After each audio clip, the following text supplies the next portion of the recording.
하이델베르그 17주일 보겠습니다.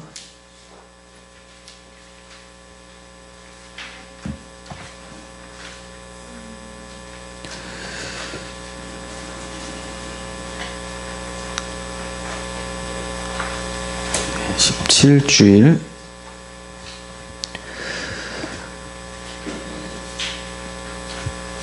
길지 않으니까 먼저 우리 17주일을 45문 하나니까 좀 읽도록 하겠습니다. 제가 문제를 읽으면 여러분들 함께 답을 하면 되겠습니다. 그리스도의 부활은 우리에게 어떤 유익을 줍니까? 답. 첫째, 그리스도는 부활로서 죽음을 이기셨으며 죽음으로써 얻으신 의에 우리로 참여하게 하십니다.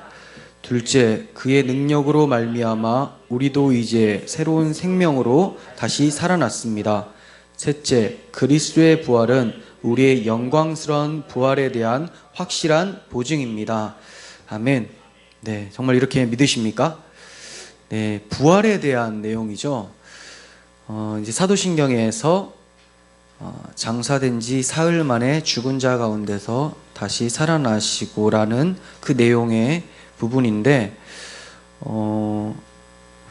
지난주하고 그 전주, 그러니까 우리가 15, 16주일에 걸쳐서 문답이 8개가 나왔어요. 꽤 많이 나왔죠. 그때 내용이 뭐였죠?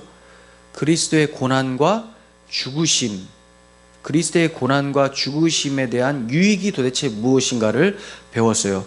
그럼 굉장히 길게 설명이 됐습니다. 8개의 문제로 진행이 됐었는데, 오늘 부활에 대해서는 단 한 문만 질문이 되어지고 있죠. 한 문만 되고 있습니다. 왜 그런가? 그리스도의 고난과 죽으심보다 부활이 좀 더 의미가 약하기 때문에 그런 건가? 전혀 그렇지가 않겠죠. 그 이유는 교회사적인 좀 배경이 있어요.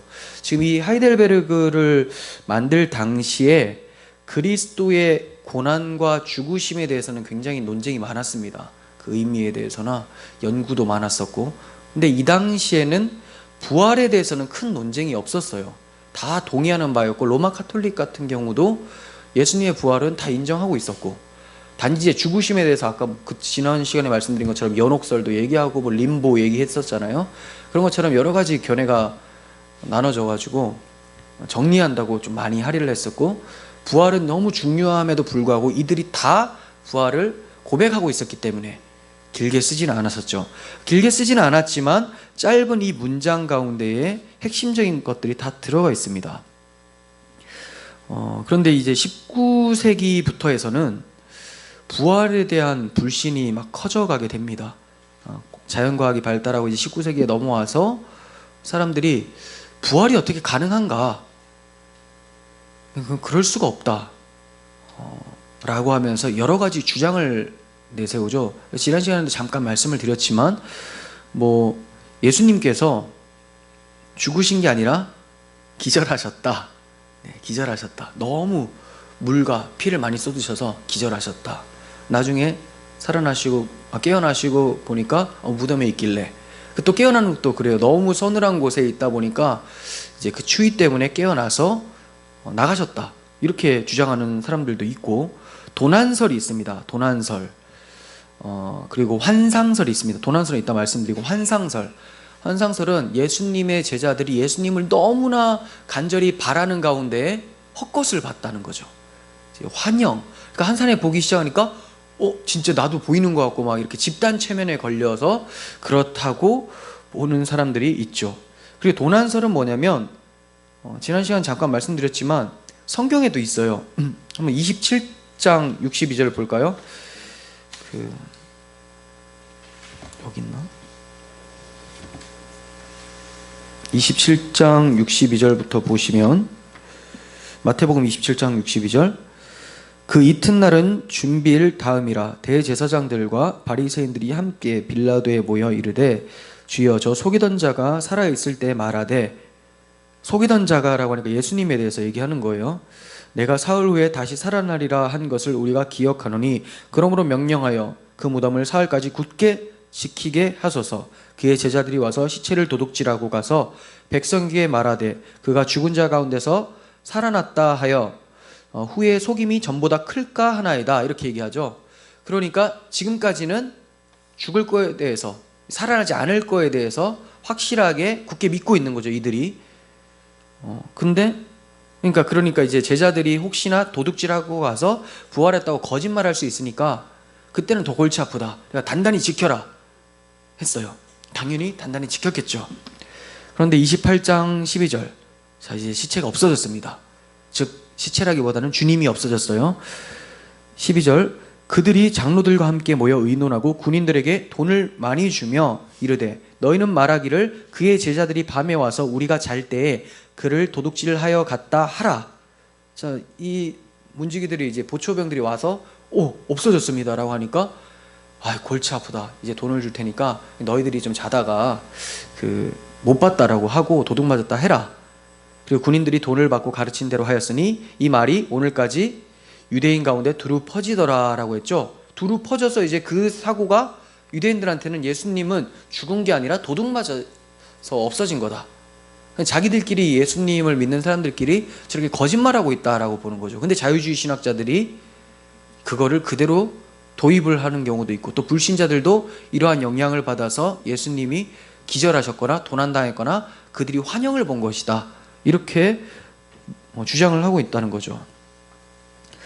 그래서 이런 부분을 우리는 그럼 어떻게 대해야 되는가, 어떻게 죽은 자가 살아날 수 있는가라는 생각을 하게 됩니다. 근데 부활은 신비스러운 일이죠. 이 신비하고 오묘한 일은 내 머리로 이해하려고 하는 것 자체가 이미 죄악이에요. 신비스러운 일은 누구에게 속했을까요? 하나님께 속해 있습니다. 이것이 신명기 29장에 나옵니다. 29절 한번 보세요. 감추어진 일은 우리 하나님 여호와께 속하였거니와 나타난 일은 영원히 우리와 우리 자손에게 속하였나니 라고 하죠. 하나님의 뜻과 계시가 우리의 지식으로 이해하지 못하는 것들이 있어요. 감추어진 신비한 일들이 있어요. 우리는 단지 그것을 드러났을 때만 이해하고 하는 거지, 그때는 우리에게는 적용이 되지만 그 전에는 우리 머리로 절대로 해석이 안 되는 것들이 있다는 거예요. 그러면 어떻게 해서 예수님의 부활을 알 수가 있을까? 톰 라이트 목사님 영상을 제가 잠깐 유튜브에 있길래 봤어요. 여러분들 부활에 대해서 딱 치면 유튜브에 영상이 많이 나와요. 부활에 대한 역사적 증거, 이런 것들. 톰 라이트가 우리가 생각하는 어떤 칭의론에 대해서는 조금 안 맞는 견해가 있는데, 이분이 이제 부활에 대해서는 확고한 믿음을 가지고 있더라고요. 근데 그분은 변증하기를 이렇게 얘기를 합니다. 대부분 교주가 죽으면 어떻게 됩니까? 다른 교주를 세우죠. 대타를 세워요. 자기가 메시아라고 생각했었던 자가 죽으면 그 뒤를 이어서, 그 당시는 사도 야고보가 예루살렘 교회의 의장이었잖아요. 그래서 야고보를 추대할 수도 있음에도 불구하고 다른 종교들은 다 그랬었는데, 지금까지 그런 집단들은. 근데 이들은 예수님이 안 믿는 사람 봤을 때는 죽었음에도 불구하고 계속해서 그 예수를 메시아로 모시고 있다. 더 이상 머리가 안 생기는 거예요. 예수만 머리다, 이거라는 거죠. 그런 종교가 어디 있어요?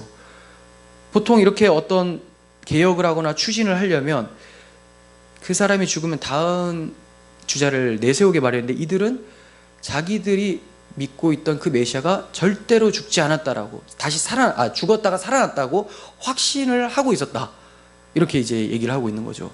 그리고 또 이제 그리스도의 빈 무덤이 이것을 증명을 한다, 이렇게 얘기를 합니다. 네, 이런 것도 우리가 참고할 수 있을 것 같아요.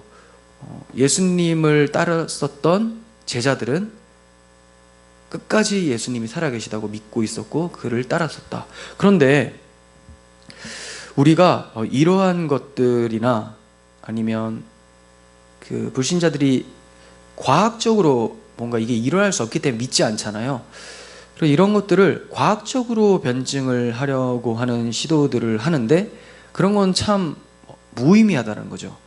지난 시간에도 말씀을 드렸었죠, 예전에. 그 이유가 뭐냐, 이들이 가지고 있는 사고를 그대로 그 변증하는 사람도 가지고 있게 돼버려요.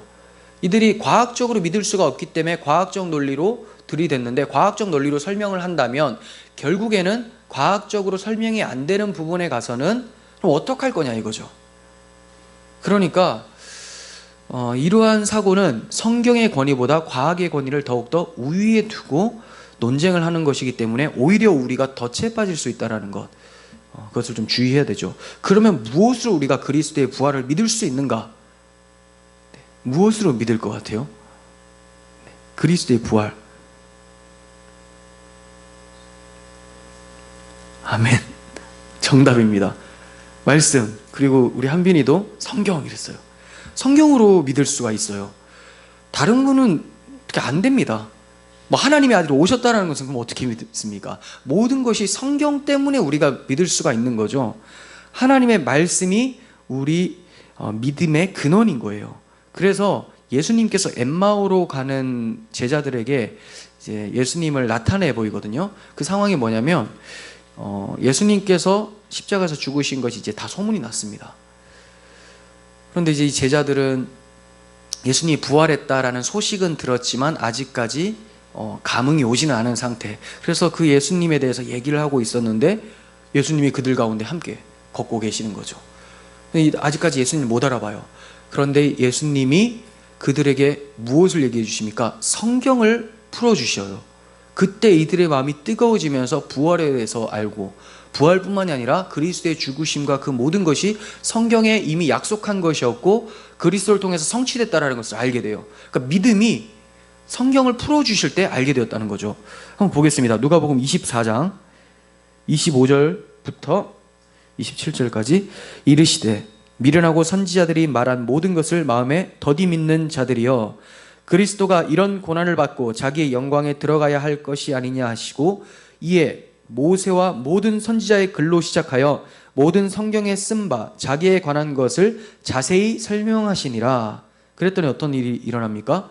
32절에 그들이 서로 말하되 길에서 우리에게 말씀하시고 우리에게 성경을 풀어주실 때에 우리 속에 마음이 뜨겁지 아니하더냐, 이렇게 얘기하죠. 믿음이 생겼어요. 그리스도의 죽음과 부활의 의미를 알게 되고 그게 자신들을 위한 하나님의 사랑임을 알게 돼서 마음이 뜨거워졌습니다. 그러니까 믿음은 말씀을 알 때 믿음이 생기는 거죠. 우리 뜨거워지는 것도 마찬가지예요. 우리가 찬양을 하면서 뜨거워지는 것이 아니라 찬양을 하면서 뭐가 생각납니까? 지금까지 우리가 들었던 그 말씀, 찬양의 고백도 말씀과 연결이 됐을 때 그 말씀이 우리 가운데 그리스도의 복음의 깊이를 깨닫게 함으로 마음이 뜨거워지는 거죠. 그럼 말씀을 볼 때, 묵상할 때, 기도할 때 결국은 다 말씀 때문에 우리 마음이 뜨거워진다는 것을 말씀하고 있어요. 그래서 우리가 부활을 증거하려면 그리스도의 말씀을 증거해야 되는 것이고, 부활에 대한 믿음이 흔들릴 때는 말씀으로 돌아가야 되죠. 정말 그리스도께서 하나님 구약성경에 약속하신 대로 이 땅에 오셨다라는 것, 그리고 그분이 진짜 십자가에서 죽으셨다는 것, 이것을 믿는다면 왜 부활에 대해서는 믿지 못할까요? 그것까지도 구약에 예언이 되어 있는데, 그렇다면 앞에 것이 성취됐으면 나머지는 성취 안 될까요? 그것도 성취되는 거죠. 하나가 시작됐으면 끝까지 완성이 됩니다. 그것이 하나님의 계획이죠. 그렇게 해서 우리는 말씀을 전함으로써 부활을 증거할 수 있게 되는 거예요. 그런데 이 부활의 사실만을 알고 있고 그 의미를 깨닫지 못하면 이 부활은 사실 우리한테 큰 유익이 없습니다. 그 의미를 알아야지 유익이 되잖아요. 왜 엠마오로 가는 두 제자들이 큰 유익을 받지 못하고 감화 감동이 없었느냐? 처음에 부활을 하신 예수님에 대해서 들었습니다. 들었지만 그 사실은 알고 있었지만 의미를 모르니까 마음에 뜨거움이 없었던 거죠. 그 의미를 우리는 성경을 통해서, 그리고 신앙 고백을 통해서 배울 수가 있는 거예요. 여러분들이 친구들, 크리스찬들한테 물어보세요. 예수님 부활하신 거 믿냐? 그러면 다 믿는다고 할 거예요. 자유주의 교회 다니는데 사람들 말고, 네, 다 믿는다고 합니다. 그런데 그럼 그 부활이 당신한테 주는 유익이 뭐냐라고 물었을 때 대답할 수 있는 사람은 정말 귀한 사람이죠. 아마 신앙 고백을 배우는 사람일 것 같아요. 교리 공부를 하지 않으면 정리가 잘 안 되거든요. 그래서 우리에게 부활이 어떤 유익을 주는지를 우리 신앙 고백사가 얘기를 해주고 있습니다. 한번 보겠습니다.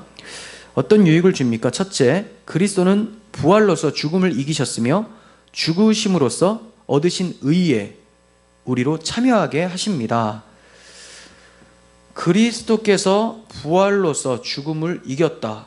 이 말은 모든 사람들은 죽음에서 벗어날 수 없는 상황이죠. 하나님을 떠났기 때문에 죽음이 자명해요. 여기서 깨어날 수 있는 사람이 아무도 없습니다. 그래서 사람들이 모든 사람은 죽죠. 우리가 전도할 때 처음에 이렇게 시작했잖아요. 모든 사람은 죽습니다라고 할 때 아무도 거기에 대해서 반론을 하지 않아요. 사람이 살 수 있는 것을 믿습니까? 하면 아무도 대답을 못하죠. 그럼 어떻게 믿습니까? 그게 맞습니다. 원래 사람은 살 수가 없어요. 죽으면. 그런데 우리는 이제 살 수 있다고 얘기를 하게 됩니다. 그 이유가 뭐냐? 예수님이 우리 대신 죽으시고 살아나실 때도 우리 대표자로서 먼저 살아나셨기 때문에 그렇다는 거죠. 그래서 예수님이 죽음을 이기셨기 때문에 그와 연합된 모든 자들도 죽음을 이긴 상태로 영화로운 상태가 되어진다는 것을 말씀하는 것이 부활로 죽음을 이기셨으며 이렇게 시작이 되는 거고, 죽음으로써 얻으신 의라고 합니다. 죽음으로써 얻으신 의. 이건 뭘까요? 예수님이 죽으셔서 의롭다함을 얻었다. 마치 좀 틀린 말 같잖아요. 오히려 부활하심으로 의롭다심을 얻었다라고 하는 말이 더 자연스럽지 않을까. 그런데 이게 이유가 있어요.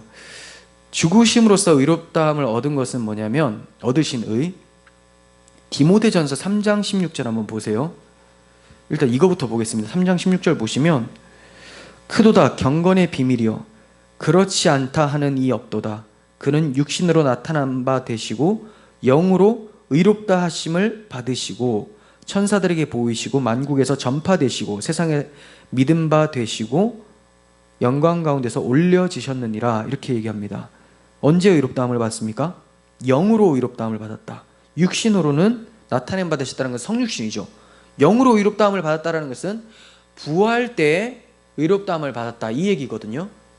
근데 부활 때 의롭다함을 받았다. 그럼 그전에는 의롭지 않았는가? 아니죠.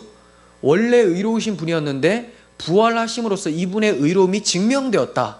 우리가 로마서 1장 4절 할 때도 좀 살펴봤었는데 마찬가지입니다.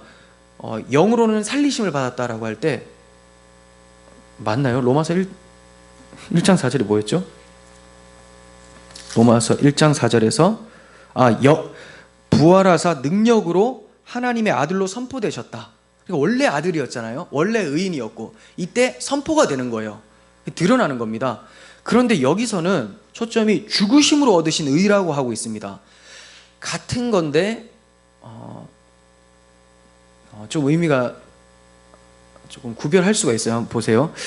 그 예수님이 죽으실 때 왜 죽으셨죠? 하나님의 공의를 만족시켜 드리기 위한 화목제물로 죽으셨죠.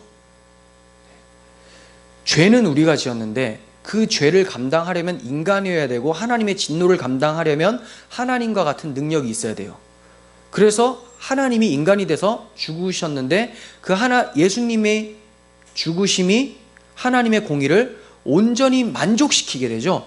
온전히 만족시켜요. 그래서 이제 우리들한테 진노가 없습니다. 형벌이 넘어가 버렸어요. 다 거기에 예수님의 십자가로. 그러니까 공의가 완전히 만족됐으면 끝났는데, 공의 만족이 끝났는데 예수님을 계속 죽음 가운데 하나님께서 내버려 두시겠습니까? 이미 만족이 됐는데 계속 내버려 둔다면 하나님은 불의하신 하나님이 되는 거예요. 왜냐하면 그분은 의로우신 분이거든요. 하나님의 아들은. 그러니까 공의를 만족시키고 나서는 3일 동안 그 장사되었잖아요. 그리고 나서는 살려주시는 것이 하나님의 의예요. 이거는 살려주심으로써 뭘 하느냐? 이 내 아들로 인해서 너희들의 죄가 나의 죄값이 다 온전히 갚아졌다. 나의 공의를 내 아들이 다 만족시켰다라는 것을 담고 있죠. 그래서 주님의 죽으심으로 얻으신 의라는 것은 그분의 죽으심으로 예수님이 하나님의 공의를 만족시키고 그분이 의인이라는 것이 입증이 됐다, 이런 뜻이에요. 이해가 되시죠? 그분이 만족시켰고 하나님의 의를 만족시켰고 그분이 의로운 분이심이 입증됐다. 그런 의미에서 제가 15주일을 약간 이거 지우고 다시 쓰라고 했는데 한번 보세요. 15주일에 38문 바로 위에 이때는 제가 이해를 잘 못하겠더라고요. 보세요. 우리를 위해 하나님의 은혜와 영원한 생명을 얻으셨습니다. 이렇게 돼 있죠. 근데 제가 지우고 얻게 해주셨습니다로 바꾸라고 했어요. 이게 보편적으로는 맞아요. 근데 지금 앞에 이거를 보고 나서 뒤에 방금 지금 우리 본문을 보고 나서 앞을 보면 이해가 되죠. 우리를 위해서 하나님의 은혜와 의와 영원한 생명, 의를 얻으셨다. 왜? 그 의에, 예수님의 의로움에 우리를 참여시켜 주시기 위해서 얻으셨다. 이 얻으신 것은 부활로서 입증됐다. 더 어렵나요? 너무 말이 많아지니까. 네. 어렵습니까? 이해되시죠? 네. 그러니까 예수님의 칭의라고 할 수가 있겠죠. 예수님의 칭의. 근데 예수님은 우리처럼 의가 없는데 칭의를 받는 게 아니라 원래 의로우신 것이 입증되는 것을 예수님의 칭의라고 할 수가 있고, 그분의 의로움에 우리가 참여되는 것, 이것이 이제 부활이 주는 유익이라는 거예요. 그래서 우리로 참여하게 하십니다라고 하고 있습니다. 아담은 산영으로서 지음을 받습니다. 아담은 역할이 없어요. 그냥 살아있는 영이에요. 그냥 산 영. 너는 살았다라고 하는 거죠. 근데 그가 죄를 범함으로써 우리는 이제 죽은 영으로서 다 태어나게 되죠. 근데 마지막 아담으로서 오신 예수님은 어떤 영으로 오실까요? 살려주는 영으로 오세요. 살려주는 영. 이게 입증이 되고 선포되는 것이 부활이에요. 예수님이 살아나심으로 너희들도 이제 살았다라고 하는 거예요. 근데 아담이 죽음으로, 그분은 살려주는 영이 아니기 때문에 산 영이었는데 죽어버렸기 때문에 우리는 다 같이 죽었는데, 이분이 살려주는 영으로 오셔서 부활하심으로 우리 모두가 그분에게 합쳐져서 살아나게 된다. 이것을 말씀하고 있는 거죠.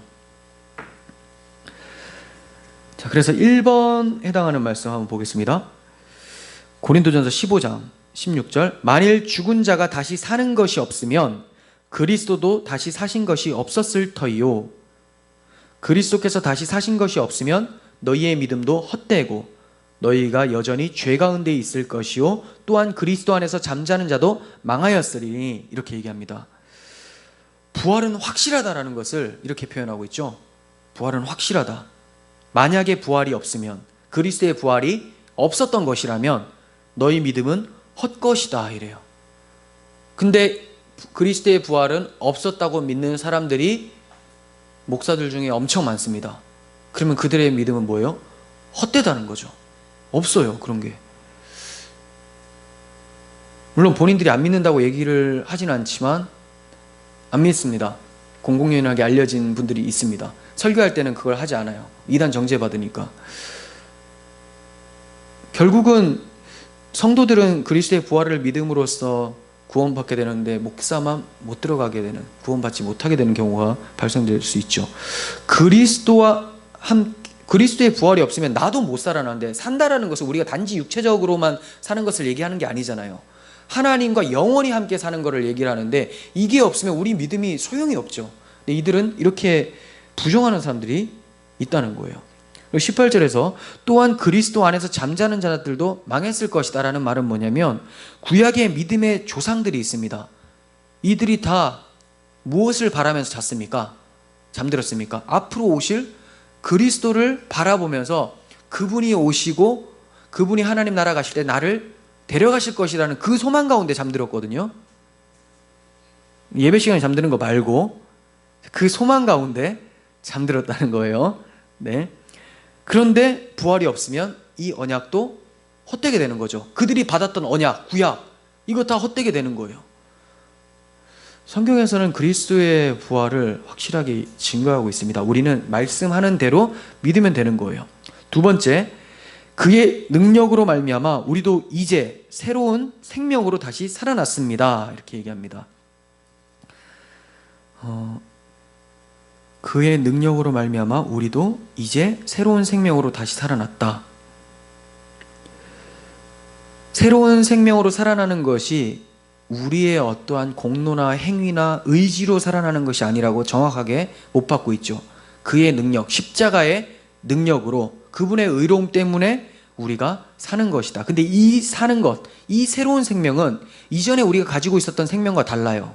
우리가 불신자였을 때 가지고 있었던 생명과 완전히 다른 생명이죠. 뭐냐? 죄에 대해서는 죽고 하나님께 대하여는 살아난 생명이기 때문에 완전히 다른 성향을 띠고 있습니다. 2번에 해당하는 본문 봅니다. 로마서 6장 4절. 그러므로 우리가 그의 죽으심과 합하여 세례를 받음으로 그와 함께 장사되었나니. 자, 이거는 언제 장사될 수 있습니까? 예수님의 십자가 부활을 믿음으로 장사되고 부활하는 거죠. 이는 아버지의 영광으로 말미암아 그리스도를 죽은 자 가운데서 살리심 같이 우리 또한 새 생명 가운데서 행하게 하려 하심이라. 그러니까 이 새 생명이라는 것은 그리스도의 생명을 얘기를 하는 거예요. 그리스도께서 하나님 아버지를 인식하면서 사셨던 그 삶을 살게 하는 생명, 이게 그리스도의 십자가를 믿는 자들에게 얻어지는 유익이라는 거예요. 그 십자가를 믿으면 주님의 부활하심에 참여돼서 우리도 그 부활한 새 생명으로 살게 된다. 그래서 여러분들 영혼이 예수님 믿을 때 다 성령으로 거듭나잖아요. 그래서 이제 새로운 삶의 형태를 가지고 살아갑니다. 그 전에는 주인이 없었어요. 내가 주인이었는데 이제는 주객이 전도되면서 하나님만 나의 주인으로 모시면서 살게 되는, 하나님 중심의 삶을 살게 되는 거죠. 그러니까 우리가 예수를 믿는다고 하면서도 여전히 내가 중심이 되어서 산다면 새 생명 가운데로 살고 있다고 볼 수가 없겠고, 입으로는 부활을 외치지만, 믿는다고 외치지만 내 삶에서는 그걸 강하게 부정하고 있다고 볼 수가 있겠죠. 이건 참 무서운 말이에요. 나는 부활을 믿어요. 그리스도께서 살아나신 것을 믿습니다. 그런데 내 삶은 부활의 삶이 아니에요.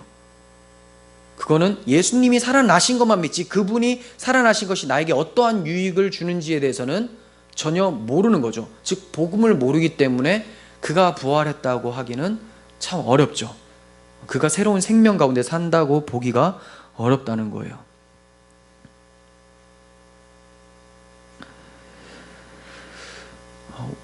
예수님의 부활이 역사적 사실이고 그 부활로 인해서 우리가 새 생명 가운데 살게 되었다는 것을 확실하게 믿고 있는 자들은 신앙에 큰 굴곡을 맞지 않습니다. 그러니까 혼란이 찾아오지 않아요. 나의 어떤 행실이나 생각들로 인해서 내가 새 생명 가운데 참여됐던 것이 사라지게 된다라고 생각하지 않습니다. 지금 제가 강조하고 싶은 것은 뭐냐면, 분명히 그리스도께서 새롭게 새 생명 가운데 인도하셨다라고 했는데, 예수님을 믿으면, 근데 이것을 믿지 못함으로써 그 구원의 감격, 부활의 감격을 많이 못 누리는 사람들이 있어요. 처음부터 믿음이 없어서 못 누린 건 당연하겠지만, 분명히 예수님의 십자가를 믿음에도 불구하고 부활의 생명을 누리지 못하는 이유가 뭐냐? 그럼 부활이 가져다준 유익에 대해서 너무나 무지하고 그걸 믿지 않아서 계속해서 각인시키지 않아서 그렇다는 거죠. 예를 들면 이렇습니다.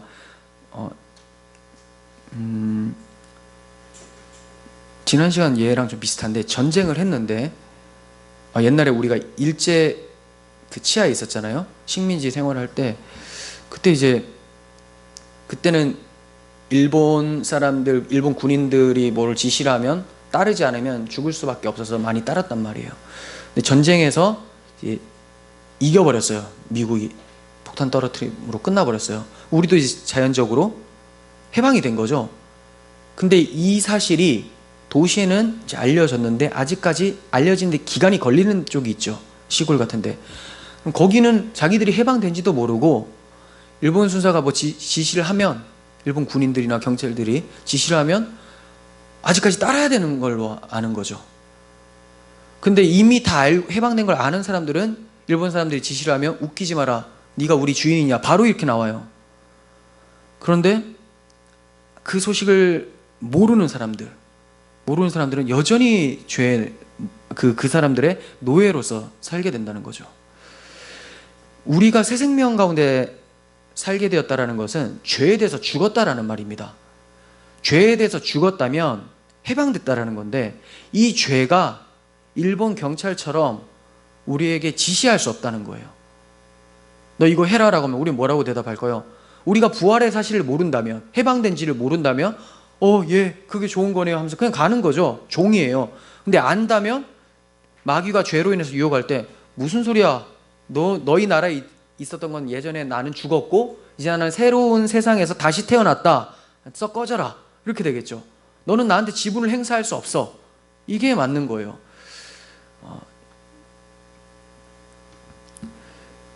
이미 죽은 자는, 죄에 대해서 죽어 있기 때문에 죽은 자는 이전에 있었던 관계들에 대해서 다 소멸이 됩니다. 그리고 그 죽은 자한테 무엇을 해라라고 요구할 수가 없어요. 죄가 그리스도인을 바라볼 때 이런 자세로 대해야 된다는 거죠. 뭔가를 요구하려고 했더니 이놈이 완전 나에 대해서 죽어버렸네. 야, 살아 꾹꾹 찔러도 움직이질 않아요. 바보죠? 죽어 있는데 뭘 계속 찌릅니까? 근데 우리는 실상은 그렇게 죄에 대해서 죽었음에도 불구하고 죄가 찌르면 바로 반응을 해요. 왜 그러냐? 내가 다시 산 거에 대해서 생각을 못하고 있기 때문에 그렇다는 거예요.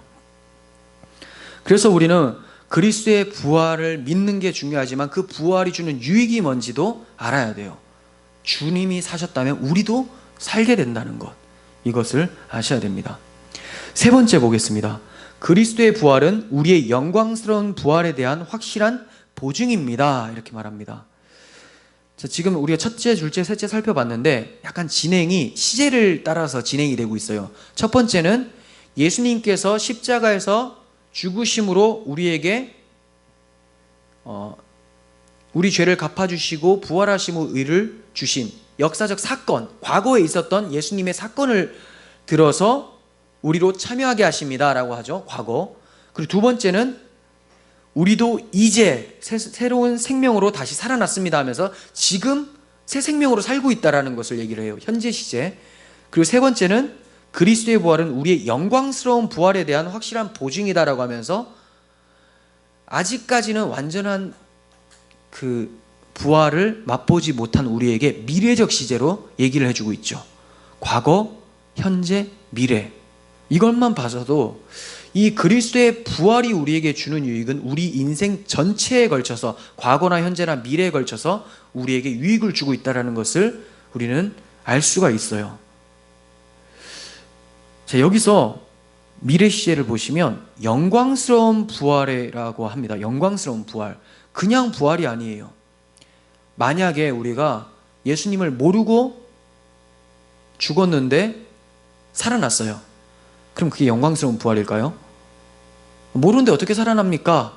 라고 하겠지만 살아납니다. 심판을 위해서. 살아나죠. 그런 부활도 있어요.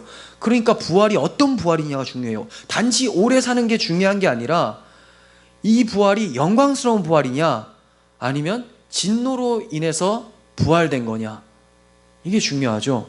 여러분들의 부활은 무엇입니까? 그리스도와 함께 죽고 그분과 함께 부활했다면 그게 영광스러운 부활이에요. 그 영광스럽다는 표현이 왜 영광스럽냐? 영광스러운 하나님 나라에 들어갈 만한 자격을 갖춘 몸이기 때문에 그렇습니다. 영광스러운 하나님 나라에 들어갈 만한 자격을 갖춘 몸을 우리가 입게 돼요. 근데 이 몸은 원래 누구의 몸이에요? 누구의 몸과 형질이 똑같아요? 그리스도께서 죽을 몸이 아니라, 십자가에서 죽으실 때 그 우리의 썩어질 몸이 아니라 부활하실 때는 영원히 죽지 않는 하나님 나라에 딱 걸맞는 하나님 아들의 몸이거든요. 이 몸에 우리가 참여됨으로써 우리는 그걸 영광스럽다고 해요. 왜? 하나님의 부활의 영광에 참여하게 되는 거니까. 이 영광스러운 부활이 그리스도의 부활로서 보증이 되고 있다고 얘기를 합니다. 주님이 부활했으면 우리도 당연히 이러한 부활에 참여되는 거야. 그분과 함께 죽은 것만 해당되고 사는 것은 해당이 안 된다. 이게 얼마나 큰 모순이에요. 그럴 것 같으면 하나님이 예수님을 죽이지도 않았어요. 같이 살릴 수도 없는데 왜 그분을 죽입니까? 결국은 우리 모두를 하나님 아들처럼 대우해 주시기 위해서 자기 아들을 버리신 거거든요. 자기 아들을 버리셨기 때문에 아들의 대우를 받는 거죠. 종을 버렸다면 이제 종의 대우를 받는 거고, 우리는 하나님의 아들을 버리심으로 하나님의 아들들이 되는 그런 영광스러운 부활에 참여하게 돼요. 근데 예수님의 부활이 이걸 보증을 합니다. 이 보증이 얼마나 강력하냐면 보증에 대해서 한번 생각해 보세요. 보증은 지금까지는 나한테는 없지만 앞으로 반드시 이제 받게 될 어떤 약속과 같은 거잖아요. 보증. 로또를 1등 당첨됐다고 생각해 보세요. 로또 당첨금을 받을 때까지 들고 있는 것은 로또 당첨 티켓이에요. 이 티켓. 이게 이제 그의 보증이 되죠. 이 보증서를 가지고, 이 티켓을 가지고 있는 자는 비록 내가 가난해도 가난하게 살까요? 가난을 생각지 않고 살게 돼요. 비록 가난해도 이제 한 달 후면 뭐 언제 한 번씩 주는지 잘 모르겠어요. 저는 한 번도 사본 적이 없어서 이렇게 조금만 기다리면 이거 받는 날이다. 사람들이 쟤는 너무 가난해. 쟤는 뭐 돈도 없나 봐. 저렇게 허름하게 입고 다녀라고 할 때도 상처받을까요? 아니요. 저런 날 몰라. 내가 지금 뭘 가지고 있는지 몰라. 내 이거 지갑에서 한번 꺼내기만 하면 제 기절할걸? 60억. 저놈이 지금 6천만 원 있다고 나한테 지금 6천 원밖에 없는 나를 멸시하고 있는데 나는 60억 6천 원이다. 60억 6천 원. 이상하네요. 뭐라고 표현하지? 네, 그런 거는 가져본 적이 없어서 세지를 못하겠네요. 자, 60억이 넘는 돈을 가지고 있다. 이게 받은 게 아니에요. 근데 그걸 들고만 있어도 자부심이 생겨가지고 자신감 가지고 막 살게 돼요. 그리고 그걸 정말 그 티켓을 보여주면 사람들이 막 기절하죠. 그리고 다 이제 구걸하는 사람들이 막 찾아오죠. 멸시했던 사람들이 오히려 찾아옵니다. 근데 우리는 이러한 티켓과 비교할 수 없을 만큼의 엄청난 보증 티켓을 가지고 있어요. 이 티켓은 자칫하면 잃어버릴 수 있어요. 찢어질 수도 있습니다. 그리고 이 티켓, 이 보증서로 인해서 주어지는 유익은 한시적이에요. 그 60억 금방 날릴 수 있습니다. 그리고 그것이 나의 삶을 바꾸어내지를 못하죠. 키를 한 자라도 더 할 수 있는가? 조금이라도 더 살게 할 수 있는가? 그렇지 못하다는 거예요. 오히려 이 돈 때문에 근심 걱정하다 더 빨리 죽을 수도 있어요. 그러면 우리가 가지고 있는 도대체 보증 티켓은 뭐냐? 1차적으로는 성령이에요. 성령이 우리의 보증 티켓입니다. 그 성령은 절대로 우리를 떠나지를 않아요. 잃어버릴 수가 없어요. 로또 티켓은 잃어버리죠. 성령을 어떻게 잃어버립니까? 성령이 내 안에 연합이 되어버렸는데. 에베소서 1장 13절을 한번 보겠습니다. 그 안에서 너희도 진리의 말씀 곧 너희의 구원의 복음을 듣고 그 안에서 또한 믿어 약속의 성령으로 인치심을 받았으니 이는 우리 기업의 보증이 되사 그 얻으신 것을 속량하시고 그의 영광을 찬송하게 하려 하심이라. 이렇게 나오죠.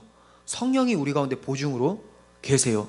그리고 이 성령이 무엇을 증가합니까? 그리스도의 부활을 믿게 하심으로 주님이 부활하셨다면 나도 영광스러운 부활에 참여할 것을 확신하게 해요. 그러면 이 감격함을 가지고 이 보증들을, 성령이라는 보증이 있고 성령이 증거하는 보증인 그리스도의 부활이라는 보증이 있어요. 이 티켓을 가지고 있다면 다른 사람들이 야, 저놈은 왜 저렇게 살까? 라고 할 때 위축될까요? 아니죠. 만약 위축된다면 로또보다 못한 거예요. 그러려면, 그렇게 생각하신다면 열심히 로또를 하십시오. 그래서 1등 당첨되는 것이 훨씬 더 나을지도 몰라요. 왜냐하면 부활의 복음이나 그리스도의 영광이 하나도 나한테 로또보다도 못하게 여겨진다면 사실 그대로 죽으면 지옥 갈 가능성이 크거든요. 그거는 아직까지 믿음이 아니니까. 어떻게 세속적으로 정의 내려놓은, 자기들끼리, 인간들끼리 약속해 놓은 돈의 가치가 하나님의 영광스러운 가치보다 더 뛰어날 수 있겠습니까? 우리는 그리스도 부활이라는 영광스러운 보증을 가지고 있는 자들이에요. 그렇다면 생각해 보세요. 왜 과거와 현재와 미래를 같이 얘기를 하고 있을까요? 그리스도의 부활을 믿는 자들은 과거에 내가 부활에 참여한 것, 거듭난 것도 맞고 앞으로 올 영광스러운 나라를 바라보는 것도 중요하지만 지금도, 현재도 앞 뒤가 믿고 있고 그걸 바라보고 산다면 지금도 그것을 누려야 된다라는 것을 얘기를 하기 위해서 과거, 현재, 미래를 같이 얘기를 하고 있는 거죠. 그렇지 않으면 뭐 17주일에서 과거 얘기하고 18주일에서 현재, 그리고 그 다음에 미래 이렇게 얘기할 수 있는데 한목에 묶는 이유가 뭐냐? 우리 편에서는 과거, 현재, 미래지만 하나님 편에서는 하나님은 시간을 초월하시죠. 영원한 현재이신 분, 항상 현재이신 분이 하나님이에요. 그렇기 때문에 우리가 과거에 거듭난 것과 부활에 참여한 것, 거듭남이죠.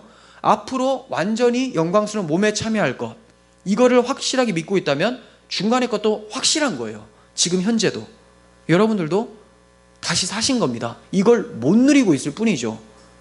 그래서 부활의 유익을 아시라는 거예요. 이거는 돈으로도 주고 살 수 있는 것도 아니고 무엇으로 주고 살 수 있습니까? 오직 하나, 그리스도의 피, 하나님 아들의 피로 사신 겁니다. 로또와 비교도 될 수 없는 가치인 거죠. 예수님께서 부활하신 것이 우리의 보증이 되는 것은 예수님께서 첫 열매가 되셨다라는 말씀에서도 증거를 얻을 수가 있습니다. 첫 열매가 맺히고 나면 나머지 열매도 따라 들어오게 되죠. 따라 맺힙니다. 그거 딱 보면 이제 앞으로 열매가 맺히겠구나를 알게 돼요. 구약의 우리 믿음의 조상들은 하나님께 첫 열매를 드립니다. 그 이유가 뭐죠? 이 첫 열매를 드림으로써 앞으로 맺혀질 그 모든 열매들도 하나님께서 맺혀주시게 한 겁니다. 하나님 겁니다 라는 의미로 드리는 거죠. 이 첫 번째 것은 전체를 대표합니다. 우리 11조도 마찬가지죠. 10분의 1을 하나님께 드립니다라고 하지만 그 10분의 1만 하나님 겁니까? 전체가 다 하나님 거라는 것의 신앙 고백이죠. 그런데 이 10분의 1이 뭘 얘기를 한다고 했어요?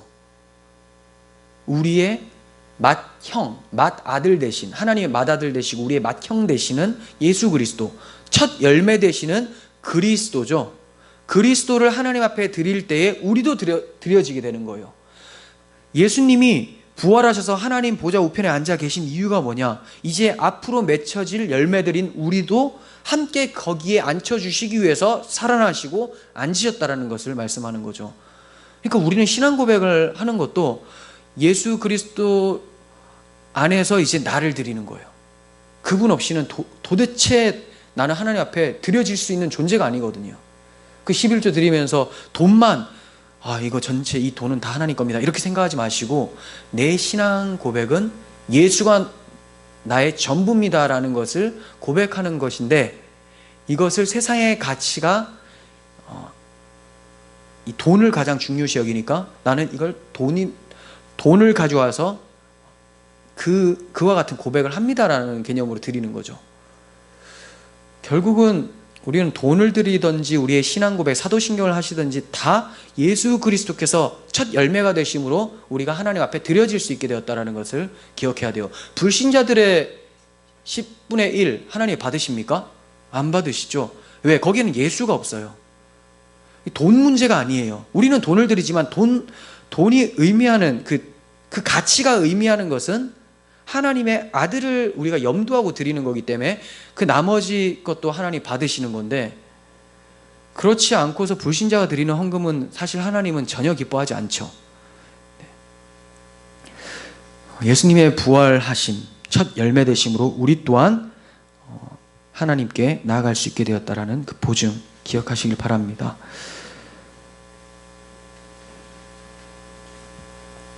이제 마무리를 짓겠습니다. 하나님께서는 이 땅을 사는 우리들에게 우리에게